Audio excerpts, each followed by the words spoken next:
Hey everybody, this is Peter with Tabletop Gaming Guild, and today we're taking a look at another role-playing game product, and this is from Longtail Games. I recently did a review on their Tiny Library, which was a product that they came out with a couple of years ago. They did a little Kickstarter for it, and it was successful, and it was a collection of double-sided cards meant to be about the size of a playing card, and on those would be prompts, things for people who are running role-playing games to add into their game. And they have done another Kickstarter that was successful last year in 2023 and is currently shipping out to all of those who backed it. And this is for Tiny Library Modern Fantasy. I have here the web page for Longtail Games pulled up. And you can see here that it says Tiny Library Modern Fantasy is a deck of 51 RPG fragments from dozens of different creators. Each fragment fits on a single playing card and is a unique design representing a distinct vision. It's part of the same series as the original Tiny Library and Tiny Tome. Players will build a mystic subway network, Carpe Noctem before the final sunrise, glimpse horrors beyond mortal understanding, and so much more. You can see here that you can purchase the PDF version, the digital PDF version, for 15 Australian dollars. And so you're going to end up getting a PDF that you can download. But if you wanted to pick up a physical copy of this, it looks like the only place that you can do that is via Cardboard Monster. So very much like its predecessor, Tiny Library, again, the idea is that these are prompts that are going to fit on playing card size cards, usually front and back. And this one, I will tell you, is for me a bit more of a mixed bag. If we jump over to the GameFound site where Longtail put up their project, we can get a little bit more of an understanding of these cards. What does it mean by RPG fragments? So these cards aren't standalone games with tables and charts for every scenario. So you're going to get, and a lot of the time, very little information. You're getting just a snippet, an idea, something that hopefully will engage your creative side as the person who's probably running the game that these are being utilized for. So sometimes it's an idea, sometimes it's a location, and again, it does say here that sometimes pure vibes. I would say that this set of cards leans heavily into that idea of pure vibes. And I say that because having read through these cards, trying to find the ones that I thought I personally would utilize the most in my games, it was few and far between for me personally. Now again, that is not saying that that is going to be how you read it. When you read it, you might instantly get ideas for your game, and so this is very subjective for me as I'm reading through these. And it does specifically say through when you're reading this that this may not be for everyone. So you definitely want to know that going into it. Again, it's just 15 Australian dollars, so maybe for some people that's worth it just to see it. But what I'm going to do is I'm going to read through this next little bit here on the GameFound page, and then I'm going to take you through a few of the cards that I did think that I would go ahead and utilize in my game. But again, I just wanted to be very upfront and honest that for me, it was a little tougher with this set of cards to find things that I would want to throw into my game. Tiny Library, the video I did previously, there were quite a few cards in that one that I found that I could definitely implement into one of my games. So here it does say that they use a specific concept that they're calling Mosaic Strict. It's a design principle, and it breaks down into modular, M for modular. Each card can be mixed and swapped with others to build a unique experience. Optional, none are necessary to play. If you don't like it, put it back in the box. Short, they each fit on a single card, perhaps in your pocket. Attested, this means they say Mosaic Strict somewhere on the card so we can build the movement. independent. None of the cards explicitly refer to other rules, so you'll never look up another table. And coreless, there are no assumed mechanics beyond freeform play, so they're compatible with literally anything. And again, there's definitely something to be said for this concept, but also know that can sometimes be a bit of a limiting factor for people who maybe struggle with the creativity of just reading a card that's maybe about pure vibe and figuring out, how do I use this? And I put myself in that group, in that category, though I find myself to be fairly creative at times, to be kind of just open to anything makes it a little bit more difficult for me to make the card what I have heard called actionable, something that is very easy to slide into my game and I know exactly how I'm going to utilize it.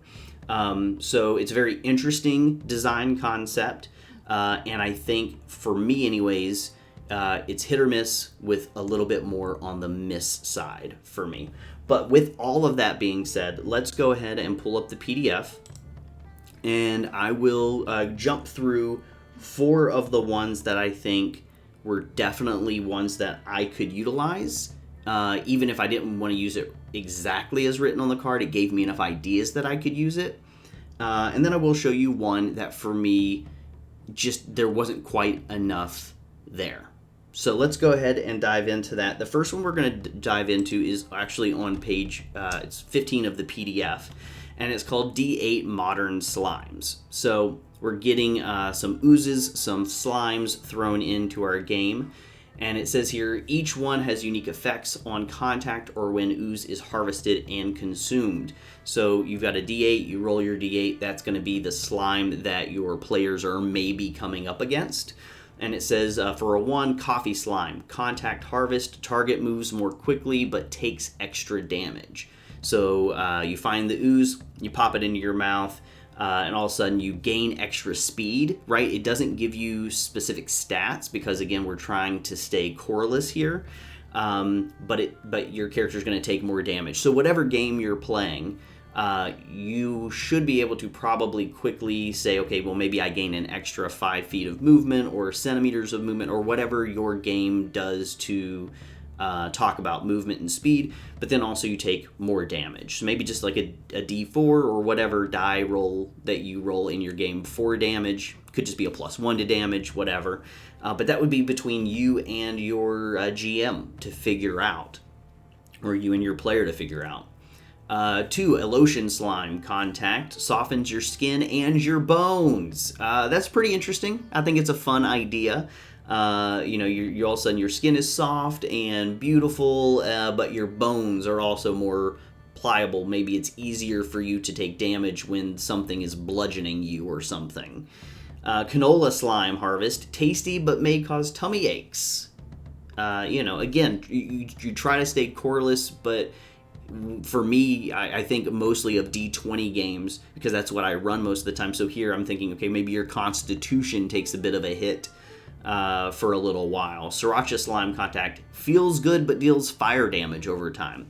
So I could easily see myself utilizing this card. Though the card itself is coreless, then I associate it with the game that I am running, and then I figure out how do I utilize it in my game for my players. But that is very easy for me to do with this card. The next one is actually the very next one here. It's on page 17, and that is Trash Companion. I like this one a lot. I think it's very fun. We always love having animal companions in our games, and so here we get guidelines for adding in a trash companion. You have an animal companion. It loves food and shiny things and isn't picky about where it finds its treasure. Sometimes it's a pigeon, sometimes it's a raccoon. It can attempt to change its form twice per day. You first meet it as a raccoon. So then we have a roll here to change its form. It can do this twice a day. If it's daytime, it's more likely to be a pigeon on a 1 to 7 and a raccoon only on an 8 to 10. And at nighttime, it's more likely to be a raccoon with 1 to 7 and a pigeon with 8 to 10. So obviously that lines up with the fact that raccoons are nocturnal. Pigeons, you're going to see them throughout the day, but there is the slight chance that they will be in the different form for the different times of the day. Any form. By command, your companion can fetch items it can reasonably carry. That's kind of cool. You get an animal companion that's kind of like in D20, in maybe D&D or something, like a mage hand. But you have a companion, it can reasonably carry something, it can bring it to you. In the pigeon form, it can fly. Your companion can reach high places and cross difficult terrain with ease. So that's the pro, and then each one of these also gets a con. It's messy. Your companion makes a mess wherever it goes, and this causes problems. In the raccoon form, it's handy. Your companion can open simple containers with its paws, which fit into tiny spaces. But the con is it's a bandit. Your companion takes things without your command, and this causes problems. I like this one a lot because, one, again, we're getting an animal companion. That always gives really fun opportunities for role play in a lot of games. But they also make it mechanically helpful because, again, it's handy or it can fly. I love the idea, though, that we always give a little bit of a con, which gives us more opportunity for role play. The bandit opportunity for the raccoon, I can just see it running amok and stealing things, not just from NPCs, but also maybe other player characters, and the interpersonal problems that could cause as well. I think that is a lot of fun. Now, one of the ones I'll show you that was a little bit harder for me, trying to figure out what I would do and maybe why this set of cards is not quite for me to throw into my game a lot of the time. This one is called Portents of the Chthonic Gods Who Sleep Beneath the City.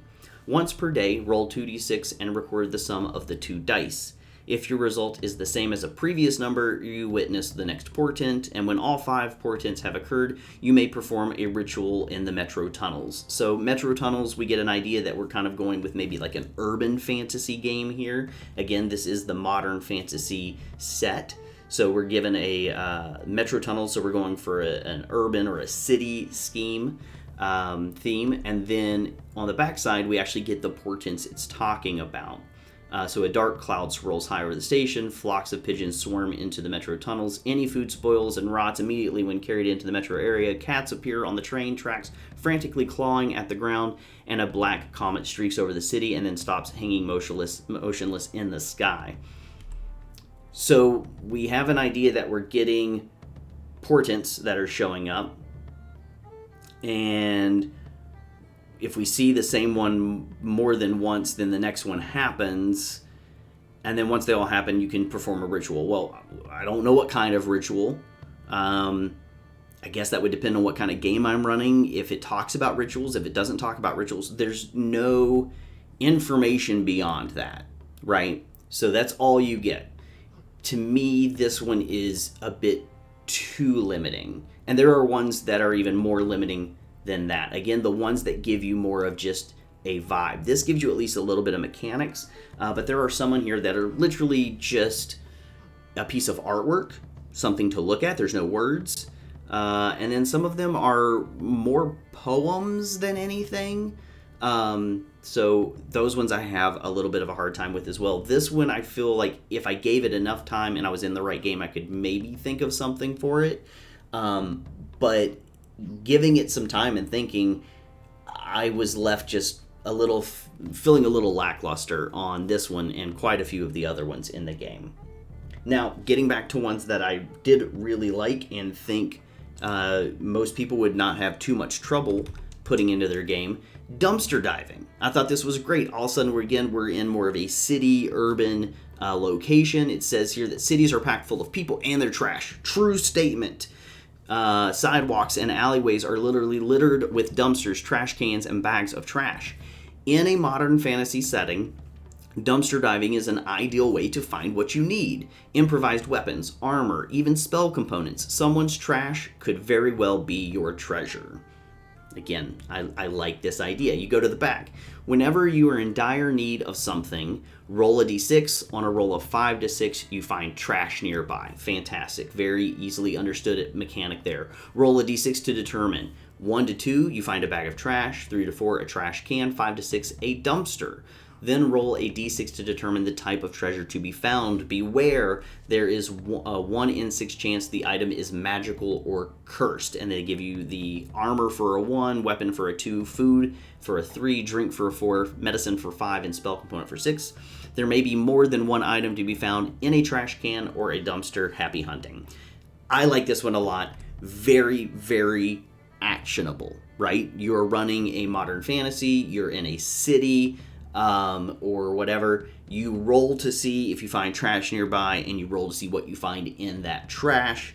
Very straightforward, highly actionable. I like this one a lot. And then we're going to go ahead and look at one more that I liked. This one I thought was fantastic as well. And then What Happens? A Micro Sirens song game by Megan Cross. I will mention Megan Cross has showed up previously in Tiny Library products. Megan Cross writes some great stuff. So I'm actually going to be looking into Megan Cross and see what else they may have done elsewhere, not just in Tiny Library. And I get the feeling that I might like their stuff. Let's go ahead and read this one now. How to play. When you find a lull in the game, in the action of your game, and don't know what to do next, which we've all been there before, choose one of the below fill-in-the-blank statements. The first is for combat scenarios, the second is for social encounters, and the third is what is if you want things to get a little unusual. The numbers in the statement match up with one of 6 tables on the back of the card. Find the table that corresponds with the number of the blank and roll a d6 to fill in the blank, and then repeat for each blank to see what situation your adventurers now find themselves in. So real quickly, again, the first one is for a combat scenario. It says a blank appears. So again, on the back of the card, you're going to go to the second column because it says a 2 appears. So you go to the second column here on the back of the card, roll a d6, and that decides what creature is showing up and then what appears. And 5, you go to the 5 column, you roll on that, and it tells you what that thing is then doing. And then it says injuring a randomized PC in the process. And then parentheses, if you don't want anyone to be injured, you can just omit the last section of the prompt. So again, if we roll on the D2 chart, on the second chart, we roll a 3, we get a group of highwaymen, and then we roll on the number 5 chart, and we roll a 4, freezes the group in place with magic. So a group of highwaymen show up, they freeze the group with magic, and somebody is maybe injured. And so again, this is if you're finding yourself to be in a lull in your game, and you're just looking for some inspiration for your game. You get a chart here that talks about combat, another one that talks about social encounters, and then another one for, they say, to get a little bit unusual. So like here we said the group or a specific PC is approached by a, and you get the number 3. We go to number 3, we roll on that, maybe we roll a 1, and we get a talking bipedal cat, like that, bipedal cat. And then they are given and we go to the 6 chart, a knife that screams when it cuts. Interesting. Very unusual. It lives up to the prompt on the card. So this is what you may be getting, or this is what you'll be getting if you order Tiny Library Modern Fantasy. The idea with all of these videos is when we are given access to these items, we take a look at them, we let you know what's in them, giving you a little bit of a better idea if you would like to purchase it for you and your table. So you've heard me talk about Tiny Library Modern Fantasy now a little bit. You have gathered, I'm sure, that this is probably not something that I personally would have purchased, right? Going into it, though, you don't have a lot of information. They're very clear here in their game found that this might not be for everyone, but you also don't get a ton of ideas about what you're going to possibly be getting. You get a few pictures here or there about some of the things, but again, it's not for everyone. And I do appreciate that they're very clear about that. But they don't really tell you exactly why it might not be for everyone, and that's because a lot of these cards are going to be, like they said, more kind of pure vibes, right? So you're going to get maybe a little less mechanics than what you would have maybe expected. So this one for me is a bit of a mixed bag. I like Longtail Games, they're a small organization. I'm not sure how many people are actually even a part of it, but they're small, and their stuff is relatively inexpensive, so that's good. And I would definitely recommend, if you didn't see the first video on just the Tiny Library, check that one out. I think for your money, Tiny Library is maybe a bit of a better pick, just because, at least for me, I found a lot more things that I could very easily utilize and put into my games, and it's only $10 for the PDF, whereas Tiny Library Modern Fantasy is $15, $5 more, and I was finding it harder to figure out how to utilize the cards that were in that grouping. But again, it's a very subjective response, and I recommend that if you are interested, go check it out and see if you have anything else that's catching your attention that you would maybe want to pick up. I know they have a third product, Tiny Tome. I haven't seen that yet, but I would be interested to see those and see what else they're providing. I love the idea that they're trying to get a bunch of different designers to write these cards. That part I think is awesome, because it gives me the opportunity to meet a whole lot more voices, designers, that I've never met before. And again, I'm super excited to farther up my research and check out Megan Cross, who has written a couple of really good cards that I found interesting. So all of that to say, there are definitely pros and cons to this. I don't know how often I'll be using these specific cards in my game, but I love that I'm meeting new designers and I'm going to be checking them out, and that is something that I am gaining from the experience of getting access to Tiny Library Modern Fantasy. I hope this video has helped you decide if maybe you want to look into this a little bit further. If so, you can head on over to Longtail Games, to their website, and purchase a copy for yourself if you would like. And thank you for watching the video. I hope it helped. If it did, give it a like and subscribe maybe to our channel to check out all the other videos that we're putting out. You can also go to tabletopgamingguild.com to learn a little bit more about us. Thank you everybody for watching, and until we talk again, keep on playing games.